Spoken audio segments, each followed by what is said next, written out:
This side. This side. State.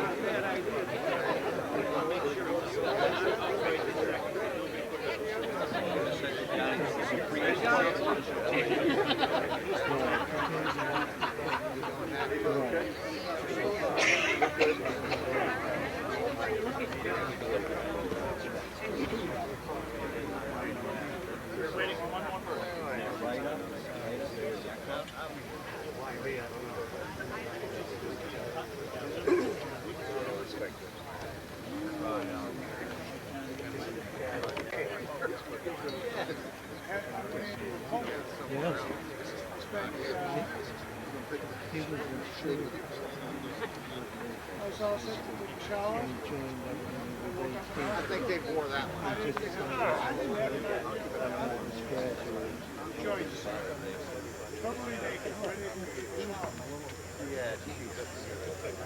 Several hours after all this happened, my daughter and my granddaughter showed up.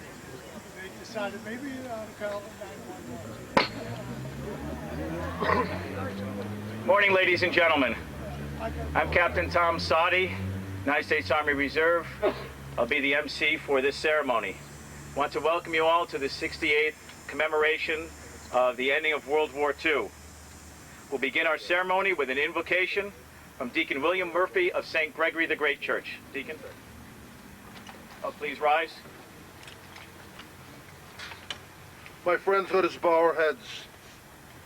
Creator God, we join together this morning to mark the 68th anniversary of the end of the Second World War.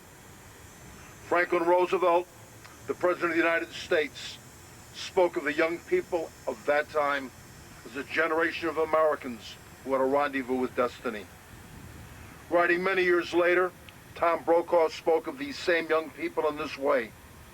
They came of age during the Great Depression and the Second World War, went on to build modern America. Men and women whose everyday lives of duty, honor, achievement, and courage gave us the world we have today. He called them the greatest generation. Lord, we give thanks today for all those who answered the call during those perilous years and helped to preserve our democracy and our way of life. Remember also those who served on the home front and who supplied all those who served far from here in our defense. We come together in this memorial rose garden, remember all members of our community who gave their last full measure of devotion for us. We continue to give thanks for your precious gift of liberty and for the bounty you've bestowed on our nation. Amen. Thank you, Deacon Murphy. Please remain standing for the national anthem, which will be sung by Deanna Lasco. All right, cut and hug, present, Oh, say, can you see by the dawn's early light what so proudly we hailed at the twilight's last gleaming, whose broad stripes and bright stars through the perilous fight o'er the ramparts we watched were so gallantly streaming, and the rockets' regular, the bombs bursting in air, gave proof through the night that our flag was still there. Oh, say does that star-spangled banner yet wave o'er the land of the free and the home of the brave?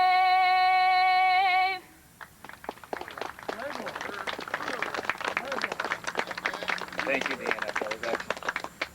Please be seated. Play ball. Before proceeding with our speaking program, we just want to recognize some of our elected officials who are here with us today.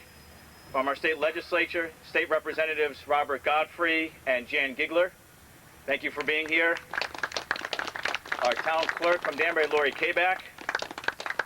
Members of our city council led by Council President Joe Cavo, Councilwoman Mary Teicholz, Councilman Mike Haddad, Councilman Pete Nero, and Councilwoman Colleen Stanley. Thank you very much. It's an honor for me to introduce the mayor of the city of Danbury, Army veteran, and a man who has done so much to support our veterans and our current service members and personnel, the Honorable Mayor Mark Boughton. Thank you very much, Tom. I have to tell you, it's refreshing to hear someone that can really, truly sing our national anthem. Great job. Awesome job. I'm so proud of you. On behalf of the City of Danbury, I bring you greetings for today's ceremony as we remember World War II and those that had served, and as Lincoln said, as Deacon Bill says, and as I often say, gave their last full measure of devotion towards our great country. So this is an important ceremony. It's a new ceremony that we started last year, and it's good to see that this tradition has continued. I would have to say it's also right and proper that we recognize Mr. John Esposito, the longest serving member of our city council, and somebody who has been an active community volunteer and a World War II veteran himself.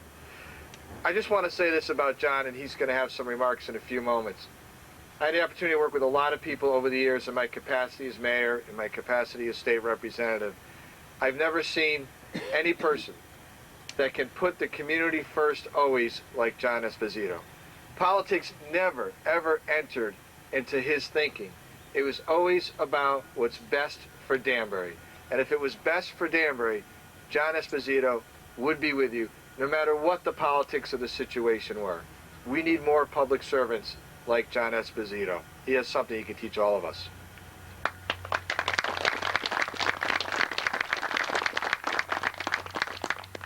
It's also important to thank our Danbury Council of Veterans, those who are the keepers of the flames of our democracy in our great city, who come to every ceremony that we have, who stand tall with the color guard, and of course are always making sure that we remember and recognize those who served our great nation. I want to thank them for their service to our community, but also thank them for having an interest in making sure that we preserve our patriotic values. And finally, it's really about values that this generation has passed on to all of us. We are a better people and a better land because, as Deacon Bill said, the greatest generation existed and did what had to be done in World War II. And though the years have faded and many of our memories have faded about what happened, we can never forget about the gift of democracy that they've given not just us, but really the entire world. Never before has our way of life been threatened the way it was during World War II, and never before has a generation stepped forward to say, I'll carry the banner of freedom, I'll carry the banner of liberty, I'll carry the banner of democracy. Many of them served, and many of them did not come back. But we as a people, as a great nation, as a state, and as a city, need to be thankful and remember their contributions to making this the greatest nation on earth. In particular, to John Esposito, thank you for your service in the United States Marine Corps. May God bless you, Mike. God bless our America.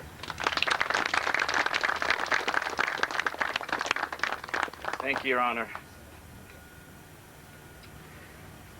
It's really a privilege for me to introduce our guest speaker today, a man who, as the mayor said, has served his country, served the city, and served his family with honor and fidelity. A Marine and a veteran of 4 amphibious combat landings in the Pacific and combat wounded on Iwo Jima. A civil servant, firefighter, the longest serving councilman in the city of Danbury's history, and above all, John says this many times, a family man, loved and admired by his children and grandchildren, and loved and admired by his friends. I'm proud to have served with him for nearly a decade on the city council, a man who I look to as an inspiration to be able to call him a friend and a mentor is humbling for me. And with that, I introduce to you John J. Esposito, family man, Marine, and servant of the people.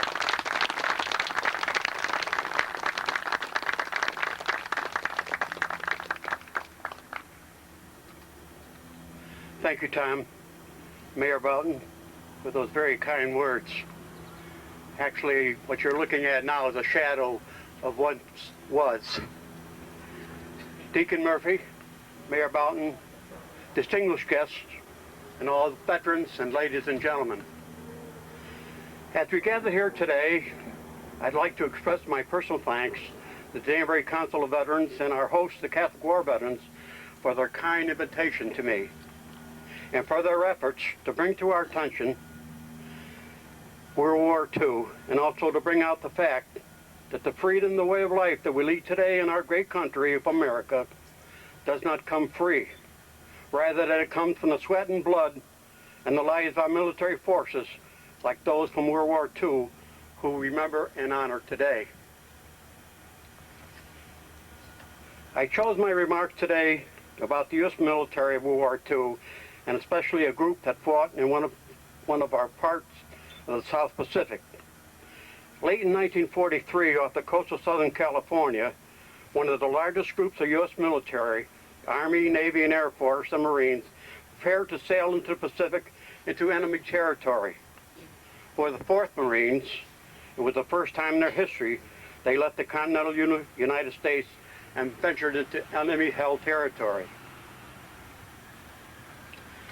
The Japanese island of Kwajalein. This was one of the 4 major engagements that this group would participate in the South Pacific.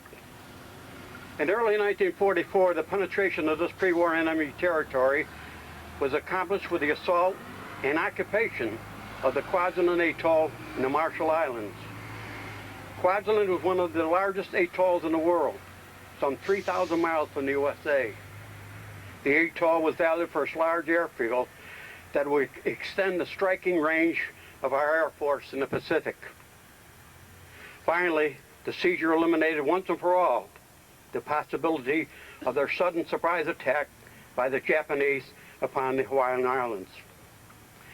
The Japanese troops on Kwajalein were hopelessly inferior in numbers and firepower. They fought bravely and chose death rather than surrender. But this was a futile gesture at best and inflicted few casualties among our incoming troops. For the seizure of the Marshall Islands, the way now was open for the assault of the Mariana Islands, Saipan and Tinian, which was the next great step in the drive toward Japan. The Saipan-Tinian engagement was unusually different from the type of training of our military. The fact that Saipan had a small town and a residential area that required hand-to-hand building and street combat before any advances could be made. In the center of the island and the key terrain was high mountain range, which afforded the Japanese excellent fortification for our advancing troops and the protection of the island's airfields. The rest of the terrain was flat, swampy area that presented a major obstacle in moving forward. The Japanese military forces defending Saipan were over 20,000 combat troops, and the individuals defending were determined to give their lives to hold the island, and as a result, most of them were killed in action or committed suicide. Only a very few were taken prisoners. The loss to the American military was over 2,000 killed and over 1,000 wounded in action after almost 2 months of the most ferocious fighting of the war before the island was declared secured. In addition to all the hardships in combat, nothing was so terrible as the feeling of losing a close buddy. In the fight for Saipan, Bob Shea of Danbury, a United States corpsman, was attached to the Marines and a personal friend from our Danbury school days.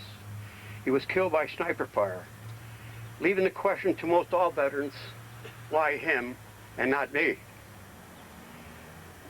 Shortly after the war, Bob's remains were repatriated back to Danbury for his final resting place, and among the honorary pallbearers, was a personal friend of his, Mike Tweezer Series, which you all know. After a short rest and replacement of equipment and personnel fresh from the U.S., the troops prepared to cross a 3-mile wide channel for the invasion of Tinian and its airfields, which is one of the longest in the South Pacific. The island provided the Army Air Force a site from which the B-29 plane named Enola Gay carried the first atomic bomb to Japan's Hiroshima, which contributed to the final surrender of the war in Japan. Compared to Saipan, Tinian's cost was light for the invasion, with over 300 U.S. troops listed as killed in action and less than 900 wounded, costing the Japanese defenders some 10,000 killed or wounded, and very few prisoners were taken as the island was secured. Some 6 months later, February 19th, the U.S. military began the invasion of Iwo Jima. The island of Iwo Jima was only 600 miles from the Japanese mainland, and it's 2.5 miles wide, with an extinct volcano called Mount Suribachi, the highest point of the island. The rest of it was covered with deep layers of coarse black volcanic ash, thus the names the Sands of Iwo Jima. The island became the most heavily fortified and stubbornly defended point of real estate in the Pacific. Over 20,000 Japanese troops defended the island, and most all but a very few lost their lives in the fighting. The military consisted of the United States Navy and was the largest armada ever assembled for the Pacific operations, with 3 Marine divisions in the assault, with the U.S. Army Infantry Division in reserve. Almost 7,000 American military were killed and over 7,000 were wounded before the fighting ended. On the 5th day of the invasion, the Marines secured the high point of the island and raised the American flag on Mount Suribachi. Among the men who raised the flag were 5 Marines and a U.S. Navy corpsman. 3 of the Marines were later killed in action. The remaining 2 Marines and the Navy corpsman were returned to the United States, where they finished their enlistment, aiding the war effort, taking part in selling of U.S. war bonds. John Bradley, the Navy corpsman, died at the age of 70 in 1994. He was the last survivor of the raising of the flag on Iwo Jima. His discharge from the service, John, a licensed funeral director, owned and operated a funeral home in the state of Wisconsin, and consequently also the home of my daughter and her family. A few years later, we all attended a memorial service in John's behalf at the Appleton, Wisconsin High School, where John went to school. We were all honored to meet his wife, Betty, and one of his sons, James, who wrote a book, a bestseller, by the name of Flags of Our Fathers, a story of John Bradley, his father's life in the war in the Pacific. Some 15 days later, after the flag raising, some 15 days later, the first of many U.S. Air Force's planes landed on Iwo. On a B-29 bomber from a bombing mission over Japan was the plane's radio operator. His name was Mindo Tarsi from Danbury, Connecticut. The same plane's crew, a few years later, among the men, well, that's where, here we are. The same plane's crewman at one of the after the war's annual reunions met here in Danbury, Connecticut, as a guest of the Tarsi family. Jim Dyer and members of the Common Council were on hand to welcome the crew to Danbury. The fighting on Iwo lasted over 40 days, in which 27 Medals of Honor were awarded, the most of any single operation in the war. After the war, a bronze statue of the flag raising of Iwo Jima was erected in Washington, D.C. And a quote by Admiral Nimitz, the commander of the fleet, at the base of the statue reads, "Americans who served on Iwo Jima, uncommon valor was a common virtue." Here in Danbury, Thank you all for your attention. God bless all our veterans, and God bless America. Thank you.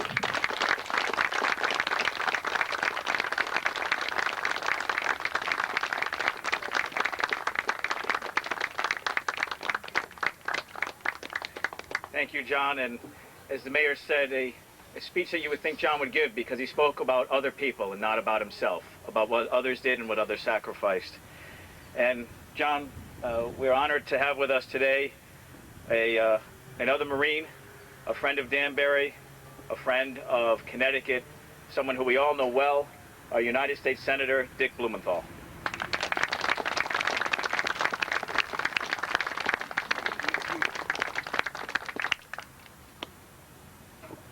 Thank you, Captain Sadi. Thank you to the mayor, to the Veterans Council, to all of you for being here, and most especially to John for that very stirring and moving account of the service, as Tom said, of others, not of himself. But you all know what a hero John is, and we have a number of heroes with us today.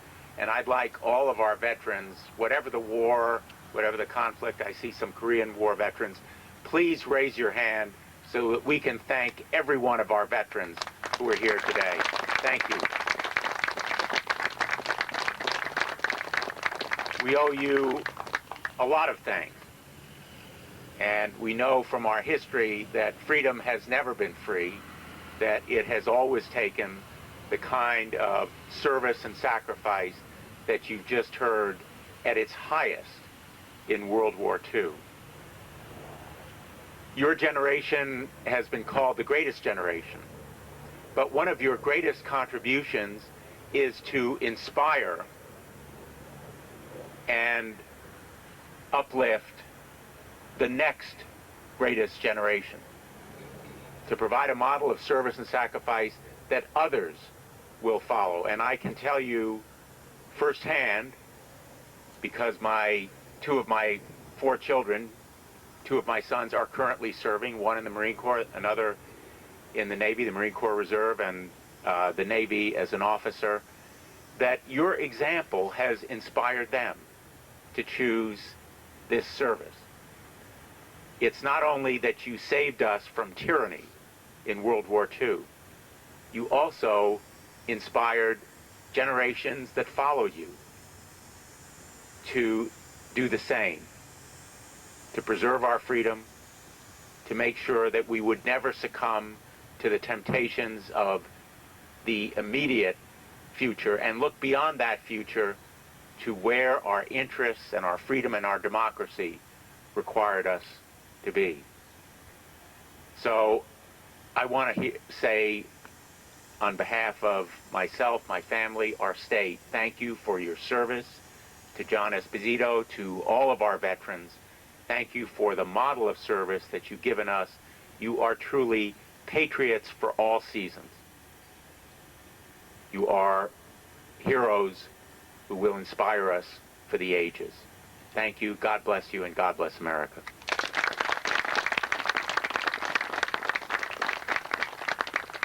Thank you, Senator Blumenthal.